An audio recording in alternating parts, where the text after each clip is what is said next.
Hello friends, welcome to my YouTube channel biology point. दोस्तों, आज का हमारा टॉपिक है प्लांट्स हार्मोन। दोस्तों, छोटा सा टॉपिक है और क्वेश्चंस इससे बहुत ज़्यादा पूछे जाते हैं, बहुत ज़्यादा इंपॉर्टेंट भी है। कोई भी एग्ज़ाम हो, टीजीटी, पीजीटी या कोई भी कम्पिटिटिव एग्ज़ाम हो जिसमें बायोलॉजी पूछी जाती है तो उसमें प्लांट हार्मोन से क्वेश्चंस आना ही आना है। और एक या दो क्वेश्चन तो मैक्सिमम है और इससे ऊपर भी हो सकता है। तो दोस्तों, आज ये छोटा सा टॉपिक हम लोग डिस्कस करेंगे और चैनल का नाम है बायोलॉजी पॉइंट। चलिए डिस्कस करते हैं। आज का हमारा पहला क्वेश्चंस, कुछ प्रैक्टिस क्वेश्चंस हैं तो इसको आप लोग देखिएगा। चलिए आगे बढ़ते हैं, बात करते हैं प्लांट हार्मोन्स की। प्लांट हार्मोन्स क्या होते हैं? जैसे क्या होता है कि पौधों की वृद्धि एवं विकास के नियंत्रण और उनके संतुलन हेतु संतुलन के लिए एक वृद्धिवर्धक जो कि ग्रोथ प्रमोटर्स होते हैं और ग्रोथ इनहिबिटर्स होते हैं। मतलब ग्रोथ को प्रमोट करने वाले और ग्रोथ को कम करने वाले, तो दोनों होते हैं। तो वही कहलाते हैं क्या? ग्रोथ रेगुलेटर्स कहलाते हैं। इनमें कई टाइप होते हैं, जैसे ऑक्सिन हो गया, जिब्रेलिन हो गया, साइटोकाइनिन है और एब्सिसिक एसिड है, फिर एथाइलिन है। तो ये डिफरेंट टाइप्स के प्रांत ग्रोथ रेगुलेटर्स प्लस प्रमोटर्स होते हैं। तो ठीक है, तो चलिए आज का हम लोग अपना पहला क्वेश्चन डिस्कस करते हैं कि निम्नलिखित में से कौन प्राकृतिक वृद्धि रोधक है? ऑक्सिन है, जिब्रेलिन है, एब्सिसिक एसिड है एंड काइनेटिन है। तो आप लोग डिस्कस करें और ज़रूर कमेंट करें कि इसमें कौन सा आंसर सही हो जाएगा। तो चलिए ऑप्शन के बारे में थोड़ा सा समझ लेते हैं कि यहाँ पे जो हमारा आंसर सही हो जाएगा, हमारा आंसर सही हो जाएगा एब्सिसिक एसिड। एब्सिसिक एसिड यहाँ पे नेचुरल ग्रोथ इनहिबिटर्स हैं, इनहिबिटर्स के रूप में ये काम करते हैं। ठीक है, चलिए अगला क्वेश्चन देखते हैं। क्वेश्चन नंबर 2 हमारा, देखिए कुछ हार्मोन्स दिए गए हैं और साथ में उनके सामने उनके खोजकर्ता का नाम दिया गया है। तो ये आपको मैच करा करके बताना है कि किसकी खोज किसने किया था। यहाँ पे हमने इंग्लिश में भी आप लोग देख सकते हैं। तो सबसे पहले किसको किस मैच कराना है? देखिए सबसे पहले हम लोग देख लेते हैं कि ऑक्सिन की खोज। ऑक्सिन की खोज तो सबसे पहले FW वेंट, मतलब 1 का 2 से हो जाएगा। यहाँ पे मिला लीजिए। बी ऑप्शन हमको आंसर तो अभी से मिल गया है क्योंकि एक ही ऑप्शन में 1 का 2 सही है। तो ठीक है, तो हमारे दोस्त हैं, लेकिन और लोगों को भी हम मिला लेते हैं कि जो जिब्रेलिन है इसकी खोज किसने की थी? तो ये इनका टी यूबिटा हाइसी ने किया था इसकी खोज। बात करते हैं एब्सिसिक एसिड की, तो एब्सिसिक एसिड WC, ये फर्स्ट ऑप्शन हमारा इसका सही हो जाएगा। और एक ही ऑप्शन हमारा बचता है जियाटिन का, लिथियम गए और उनके सहयोगी ने, तो इस हिसाब से हमारा ऑप्शन बी सही हो जाएगा। मोस्ट इंपॉर्टेंट क्वेश्चन अक्सर पूछा जाता है। ठीक है, अगला क्वेश्चन के बारे में देखते हैं कि कौन सा हार्मोन रंध्रों को बंद कर सकता है। मतलब which hormone can cause the closure of stomata. Stomata को कौन बंद कर सकता है? तो बात करते हैं कि ABA जिसे एब्सिसिक एसिड बोलते हैं। अगला है साइटोकाइनिन, एथाइलिन और जिब्रेलिक एसिड। बात करते हैं इसमें, तो सबसे पहले इस क्वेश्चन को आंसर जो हमारा हो जाएगा वो हमारा एब्सिसिक एसिड हो जाएगा। देखिए एब्सिसिक एसिड जो होता है वो वातपोत्सर्जन, जो इवापोरेशन होता है उसका कंट्रोलर होता है, उसको कंट्रोल करता है और यही स्टोमेटा को कम करता है, जिससे वाष्पोत्सर्जन जो इवापोरेशन होता है वो कम हो जाता है। और इसीलिए ये जो हार्मोन होता है एब्सिसिक एसिड, जो हार्मोन होता है वो जो कम जल वाली जो भूमि होती है, जहाँ पे पानी की ज़्यादा मात्रा नहीं होती है, कम जल होता है वहाँ पे, तो खेती करने के लिए बहुत ज़्यादा उपयोगी होते हैं। तो ये बहुत इम्पॉर्टेंट होते हैं। कौन? Abscisic acid, ABA। ठीक है, तो चलिए अगले क्वेश्चन के बारे में देखते हैं। Most important question, question number 4, एक पादप हार्मोन है। प्लांट हार्मोन के बारे में डिस्कस करते हैं। तो कौन हो जाता है प्लांट हार्मोन? क्या होते हैं वो प्लांट हार्मोन? ऑप्शन देखिए, naturally produced synthetic substances both A and B and none of these. तो इस बारे में हम लोग डिस्कस करेंगे क्या कि जो प्लांट हार्मोन्स होते हैं वो एक नेचुरल प्रोड्यूस्ड हैं, ये नेचुरली होते हैं, जिसको फाइटो हार्मोन्स भी बोलते हैं। तो ठीक है, नेचुरल होते हैं। बात करते हैं कौन एक स्ट्रेस हार्मोन है। स्ट्रेस हार्मोन्स मतलब क्या होता है कि ऐसे हार्मोन्स जो जिनकी उपस्थिति में सूखे को उत्प्रेरित करते हैं, जो कि स्टोमेटा बंद करते हैं, जैसे जिससे पौधों में वाष्पोत्सर्जन की दर जो है वो कम हो जाती है। तो इसमें हमारा ऑप्शन क्या हो जाएगा? Option number ABA abscisic acid. बात करते हैं क्वेश्चन नंबर 6 की। 2,4-D है एक संश्लेषित, मतलब 2,4-D इज अ सिंथेटिक। हमने पढ़ा है कि जो ऑक्सीजन होता है ये सिंथेसाइज करता है। क्या होता है? सिंथेसाइज करता है। तो एक तो हो जाता है कि डाईक्लोरो एसिटिक एसिड होता है, डाईक्लोरो फिनॉक्सी एसिटिक एसिड होता है। तो जो ऑक्सीजन होता है वो प्लांट हार्मोन का एक क्या बोलते हैं, कृत्रिम रूप है, उसको सिंथेसाइज करके बनाया गया है। तो ये पौधों में प्राकृतिक रूप से नहीं पाया जाता। तो इसका आंसर हमारा क्या हो जाएगा? ऑक्सीजन हो जाएगा हमारा आंसर। अगला क्वेश्चन हम लोग देखते हैं क्वेश्चन नंबर 7 के बारे में।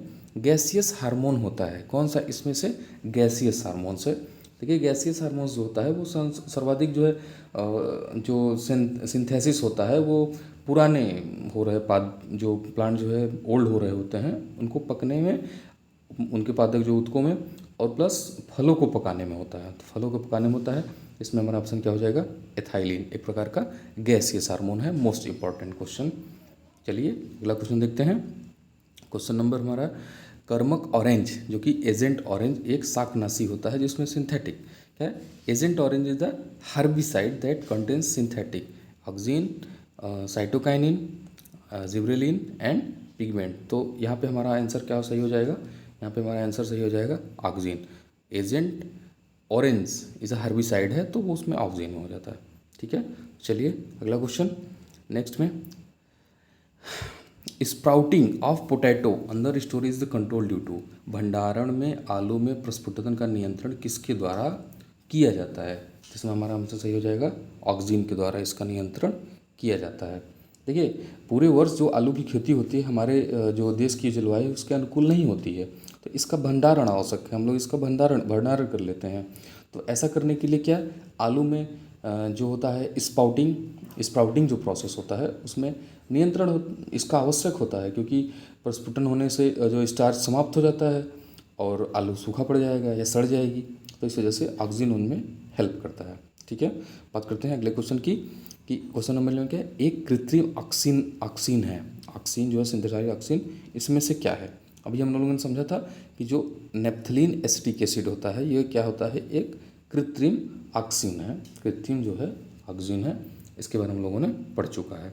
ठीक है, अगला क्वेश्चन। पादप हार्मोन जिसमें प्यूरिन रिंग एक पक्ष श्रृंखला के साथ होता है। तो जैसे कई सारे हैं जिसमें इंडोल ग्रुप है और फिर उसके बाद क्या बोलते हैं टारपीन्स ग्रुप है। तो टारपीन्स ग्रुप में हमारा जिब्रेलिक एसिड आ जाता है। और यहाँ पे हमारा जो क्या हो जाएगा? यहाँ पे आंसर हमारा साइटोकाइनिन हो जाएगा। साइटोकाइनिन एक पादप हार्मोन में जिसमें प्यूरिन रिंग पाई जाती है, तो ये हमारा साइटोकाइनिन हो जाता है। अगला क्वेश्चन देखते हैं क्वेश्चन नंबर 13। देखिए कुछ हार्मोन्स दिए गए हैं और ये किस किस मतलब इनका वर्ग क्या है ये आपको आंसर बताएगा। जैसे ऑक्सीजन का क्या है? पहला, दूसरा, तीसरा, चौथा। आप इसको मैच कराइए।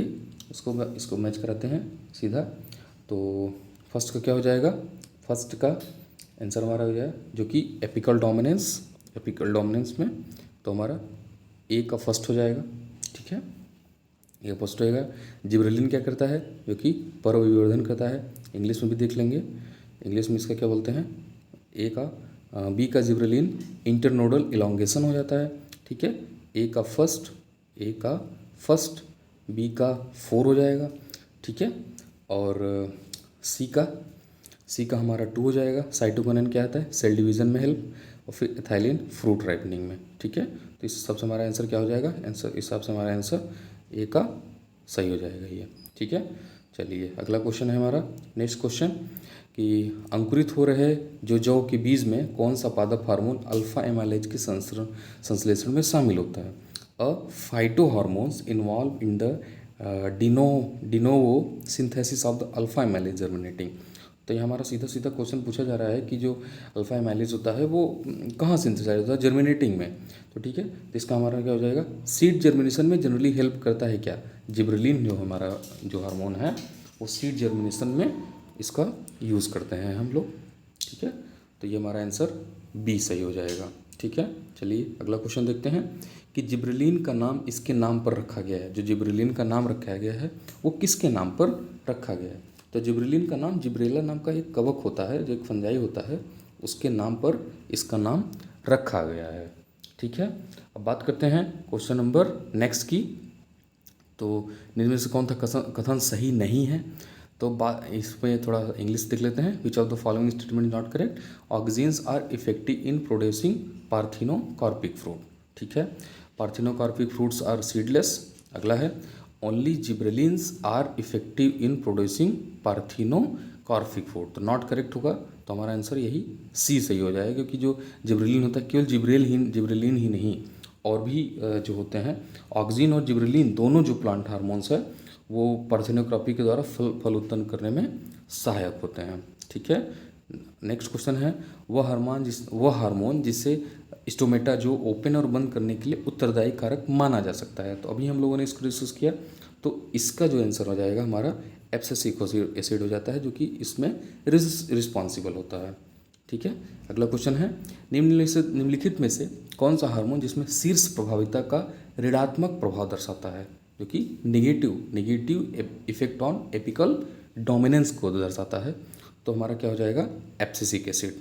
ठीक है, इसमें हमारा कौन सा आंसर सही हो जाएगा? कौन सा हार्मोन जो शीर्ष प्रभाविता हार्मोन हो जाएगा? इसमें हमारा आंसर हो जाएगा, इसमें हमारा साइटोकाइनिन सही हो जाएगा आंसर।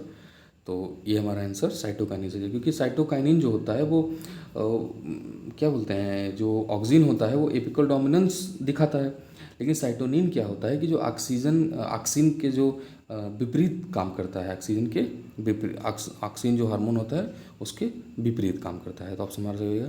निम्नलिखित में से कौन सा फल के पकने हेतु आवश्यक है? अभी हम लोगों ने डिस्कस किया, जो हमारा एथाइलिन होता है वो फल रिपनिंग के लिए बहुत इंपॉर्टेंट होता है। अगला क्वेश्चन नंबर 21, फलों के पकने के दौरान श्वसन क्रिया में वृद्धि कहा जाता है? तो ये हमारा क्या हो जाएगा? The rise of respiration during fruit ripening is termed as. इसको क्या हम लोग बोल सकते हैं कि हमारा ऑप्शन क्या सही हो जाएगा? इसको बोलते हैं क्लाइमैक्टेरिक राइज। इसको बोलते हैं क्या? क्लाइमैक्टेरिक राइज। देखिए, एथिलीन से अनुक्रिया करने वाले फलों के पकने के ठीक पहले श्वसन क्रिया में वृद्धि हो जाती है। इस दौरान एथिलीन का जो प्रोडक्शन होता है वो सामान्य से लगभग 100 गुना ज़्यादा होता है, सामान्य से लगभग 100 गुना ज़्यादा हो जाता है। तो इस प्रकार श्वसन दर में जो तेज़ी देखी, जो अधिकता होती है, वो इसको बोलते हैं क्या? क्लाइमैक्टेरिक राइजिंग होती है। ऐसी घटना जिन फलों में होते हैं उन्हें क्लाइमैक्टेरिक फ्रूट्स बोलते हैं, उनको क्लाइमैक्टेरिक फ्रूट्स बोलते हैं। ठीक है, अगला क्वेश्चन, IAA का प्राथमिक प्रिकर्सर है, प्राइमरी प्रिकर्सर ऑफ IAA। तो जो हमारा ट्रिप्टोफैन होता है वो इंडोल एसिटिक एसिड का प्राइमरी प्रिकर्सर होता है। इसकी खोज, इसकी जो है हमारा जो इसका आंसर जो हमारा कैसे हो जाएगा? आंसर नंबर सी, ट्रिप्टोफैन हो जाएगा। ठीक है, इसका हमारा जो आंसर हो जाएगा वो ट्रिप्टोफैन हो जाएगा। और इसकी खोज जो है वी थाइमैन ने किया था, वी थीमन या थाइमैन बोल सकते हैं। इसकी खोज जो है कौन किया था? इसकी खोज उन्होंने किया था वी थीमन, TH। इसकी खोज जो है वी थीमन ने किया था। तो प्राइमरी प्रिकर्सर्स होते हैं ये किसके? इंडोल एसिटिक एसिड के। तो ये रहे दोस्तों आपके बीच में 22 क्वेश्चंस, और इसको आप लोग बार बार रिवाइज करें और देखिए, निश्चित ही आप लोगों को बेहतरीन इसका बेनिफिट मिलेगा। और जहाँ तक मेरा विश्वास है कि 2 या 3 क्वेश्चन जरूर प्लांट हार्मोन से आजकल पूछे जा रहे हैं। और TGT PGT ही नहीं, जितने भी कम्पिटिटिव एग्ज़ाम है जहाँ पे बायोलॉजी पूछी जा रही है वहाँ पे तो प्लांट हार्मोन से क्वेश्चन मस्ट है, वहाँ से क्वेश्चन बनता ही बनता है। और आशा करते हैं कि इन्हीं सारे क्वेश्चंस में से आपको 2 क्वेश्चन जो है देखने के लिए मिल जाएगा। तो दोस्तों नमस्कार और थैंक यू सो मच इस चैनल पे बने रहने के लिए, और ऐसे ही अच्छे वीडियोस और कॉन्सेप्ट के साथ पढ़ने के लिए बहुत बहुत धन्यवाद। चैनल को लाइक एंड सब्सक्राइब जरूर करें, साथ में शेयर भी। बहुत बहुत धन्यवाद।